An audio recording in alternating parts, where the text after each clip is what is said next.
congratulations. The first woman to head the National Security Council, so to speak. You're the first National Security Advisor. That's a woman, but this isn't the first in terms of you breaking the glass ceiling, so to speak. What do you believe, ma'am, is the edge of having someone from the academe as the National Security Advisor instead of having someone from the military? Well, not to denigrate the military, because this has happened, Karen, I'm sure, 22 years ago at the National Defense College, where, people were just saying that I will not last 1 week, and I lasted for more than 3 years. So I'm sure you know, Karen, and you agree with me, gender doesn't matter. If you're bobo and whoever you are, bobo ka talaga. Pero if you have something there, talagang andon. So, we're not saying, Karen, that we're setting aside the military aspect of national security. But right now, tinignan ko kasi, Karen, yung equivalent ng security sa Tagalog, yung katiwasayan ng kalooban. Alam mo yun, tiwasay yung kalooban mo, na meron kang kasiguruhan, you have some fair level of certainty that you're going to live up to, let us say, 78 for women and 75 for men, yung life expectancy, and that your children can go to school, with the full protection of our laws, etc. So, national security is human security, Karen. Yun siguro ang ilalagay kong perspective as a social scientist. And I'm curious, ma'am, will you be able to form a team? Will you be hiring or choosing members of the military to be with you? Karen, kasi NSA Esperon has not talked to me nor has sent signal that I will be briefed, so I'm blind until I know the organization. Until I know the structure of this office, I can't say anything yet. I don't like to move when I don't know. Well, ma'am, is this a post that you had wanted? Let's put it this way. It's something, I've been soaked in foreign policy, defense and security for as long as 56 years, Karen. You know that, no? You've been interviewing me for 1,000 years. Absolutely. So, ayoko dapaan, Karen, yung hindi ko alam. So, okay lang to. Alam ko to. Okay. All right. Let's start first with some of the things you've already said to the media. You said something interesting. The Marcos administration will be pursuing critical engagement with China. What does that mean to you? Well, critical and constructive, actually. And China is just one direct object. It can be India, Japan, US, etc. No? What it simply means, Karen, is as a social scientist, look at all your variables, the factors and forces that go into any relationship with any country for that matter. The only reason why we are really just focusing on China is that right now, a large of our concerns, security concerns for that matter, because of the contested South China Sea, is involving this particular country. But we can very well use that brush, that prism, for the rest of our engagement. Well, critical and constructive means that we continue talking, no? Because you know what the alternative looks like. We continue talking and we're looking for commonalities.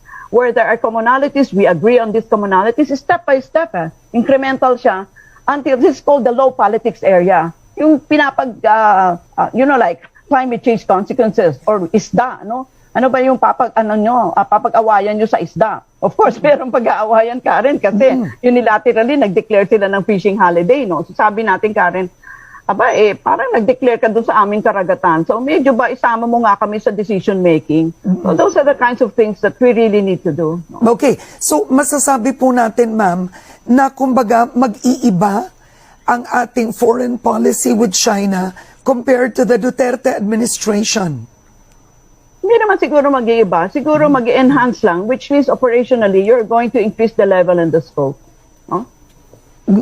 Okay. China's ambassador to the Philippines declared that the West Philippine Sea issue can be resolved through bilateral consultation. Do you agree? I agree. We just keep on talking. But siguro we need some changes in our language, Karen. Let's stop talking about claims on kalayaan, That's ours. So, iba naman yung nagkiklaim So, huwag natin gamitin yung salitang claim, Karen. Atin yun diba? So, pabayaan mo sila gumamit ng claim. Huwag natin gagamitin yung claim. Kasi atin yun eh. Sila yung nagkiklaim, di ba? Or whoever. And what do you think will be the role of the United States under the Marcos administration with your advice when it comes to national security? Well, there is no doubt that for as long as the 1951 Mutual Defense Treaty is in force, then let us continue under that the defense framework and let us enhance that. Kasi, Karen, how long ago is 1951? Parang maraming years na yan, ano? Especially since the United States has declared a new framework, the Indo-Pacific framework, and let us not allow these two superpowers to make our region really the contest for their spheres of influence, no? Di naman po pwedeng parang tatanga-tanga na lang tayo diyan sa ano, hindi tayo tinatanong. Please, tanungin nyo kami, lalo na yung Philippines, na talagang right smack between the United States and the Pacific Ocean to our east and the China to our west. No? So I think we should be more, what is the term? We should be more aggressive and in terms of our national interests. And they have a right naman to declare what their national interests are. And where we have commonalities, di sige. And as I said, let's do it incrementally. Una muna tayo sa commonalities natin. And kanya nga, nalungkot ako, Karen, na dinis-invite nila yung China sa RIMPAC, yung Rim of the Pacific exercises. Kasama naman yan dati eh. Parang nag-iba yung tono nila sa China. Ba't hindi mo isasama yung China? Tungkol naman yan sa maritime security, tapos defense of the sea lanes, di ba? These are low politic areas. Okay, but I'm curious, now that you're talking about maritime security, for example, with the United States, would you push for patrols with the U.S.?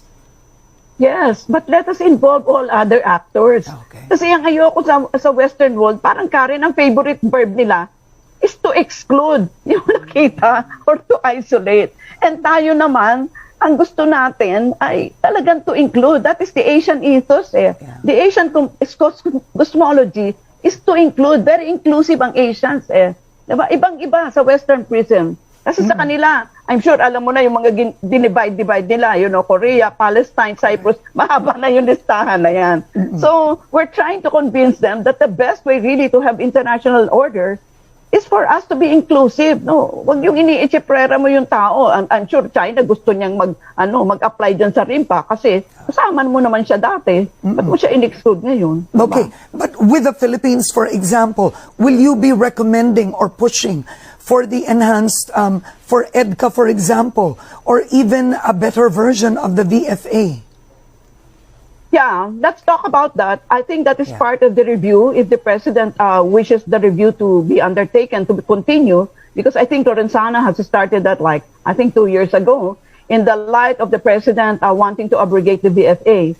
Pero kasi Karen, ang dapat pakailaman mo yung treaty. Kasi legs lang naman yung BFA, EDCA, MIRSA, etc. Legs lang ito, implementing arms lang ito eh. Although yung BFA tinrato natin treaty, hindi naman siya treaty, executive agreement lang yan eh. Maraming mga, ano ba ang tawag ko doon Karen? Error in judgment and siguro wag na natin i-label yun, magkakaroon na naman ako mga kaaway nito. But yes, kung gusto mong i-review yan, i-review mo yung Mutual Defense Treaty. Okay. Now, the United States, incoming Executive Secretary Vic Rodriguez said, we will be having a special relationship with the United States. In terms of national security, how important is that? Well, all other actors are important. Okay. Especially Japan. We're not mentioning Japan, Karen, kasi siya yung top honcho insofar as our regional security arrangements are concerned. In fact, hindi ba medyo natakot tayo kasi yung si Shinzo Abe, which is nasa likod siya ni Kishida Fumio, siya talaga pinupush niya talaga magkaroon ng nuclear warhead sa Japan. Alam mo naman Karen, nandiyan lang yung Japan, naduduraan lang dyan sa North, So it's something really that concerns us. So let us also, while we're always talking about US and China, let us involve also the two other actors up there, South Korea and Japan. And yes, our security architecture will involve all the actors. Kasi inclusive tayo, Karen eh. Huwag tayo mag-i-echipwera na miski sino, including Russia.